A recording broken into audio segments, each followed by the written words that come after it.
తెలంగాణ ముఖ్యమంత్రి రేవంత్ రెడ్డి ఇచ్చిన మాట కట్టుబడి 2 లక్షల రూపాయల రుణమాఫీ చేసినందుకు గాను సంతోషం వ్యక్తం చేస్తూ సంబరాలు నిర్వహించారు. మెదక్ జిల్లా నర్సాపూర్ కాంగ్రెస్ శ్రేణులు ఇచ్చిన మాట కట్టుబడి ముఖ్యమంత్రి రైతు రుణమాఫీ 2 లక్షలు చేశారని, ఆగస్టులో 2 లక్షల వరకు మాఫీ చేపట్టి 6 గ్యారంటీలను సైతం అమలు చేసి చూపిస్తాడని, ప్రతి కార్యకర్త ప్రజలకు అవగాహన కల్పిస్తూ రానున్న స్థానిక గ్రామ స్థాయి మున్సిపాలిటీ ఎన్నికల్లో కాంగ్రెస్ పార్టీ పూర్తి స్థాయిలో ఘన విజయం సాధించేలా కృషి చేయాలంటూ నర్సాపూర్ నియోజకవర్గ ఇన్ఛార్జ్ ఆవుల రాజిరెడ్డి కోరారు. మెదక్ జిల్లా కాంగ్రెస్ పార్టీ అధ్యక్షులు ఆంజనేయులు గౌడ్, నర్సాపూర్ నియోజకవర్గం ఇన్ఛార్జ్ ఆవుల రాజిరెడ్డి, నర్సాపూర్ మాజీ ఎమ్మెల్యే మదన్ రెడ్డి ఈ కార్యక్రమంలో పాల్గొనడం జరిగింది.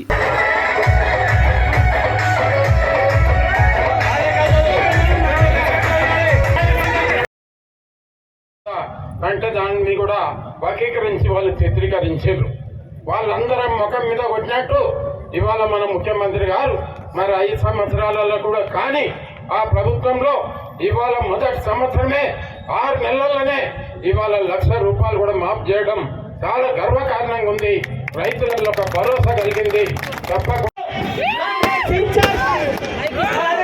మహిళా కాంగ్రెస్ అధ్యక్షులు సోదరి సుజాత గారు, అదేవిధంగా పేర్లు చెప్తే చాలా మంది మండలాధ్యక్షులు మళ్ళీ కరుణాకర్ రెడ్డి, అప్పుడప్పుడు పేరు చెప్పకపోతే కరుణాకర్ రెడ్డి గారు, వెంకటరామరెడ్డి గారు, శ్రీనివాస్ గుప్తా గారు, లోకల్ గా మండల్ కాంగ్రెస్ అధ్యక్షులు మల్లేష్ గారు, టౌన్ కాంగ్రెస్ అధ్యక్షులు అంజయ్ గౌడ్ గారు, విధంగా నేను ఒకటే విజ్ఞప్తి చేస్తున్నా, మన ప్రభుత్వంలో ఈరోజు సుదినం. ఈరోజు మరిన్ని అప్డేట్స్ కోసం మా ఛానల్ని సబ్స్క్రైబ్ చేయండి.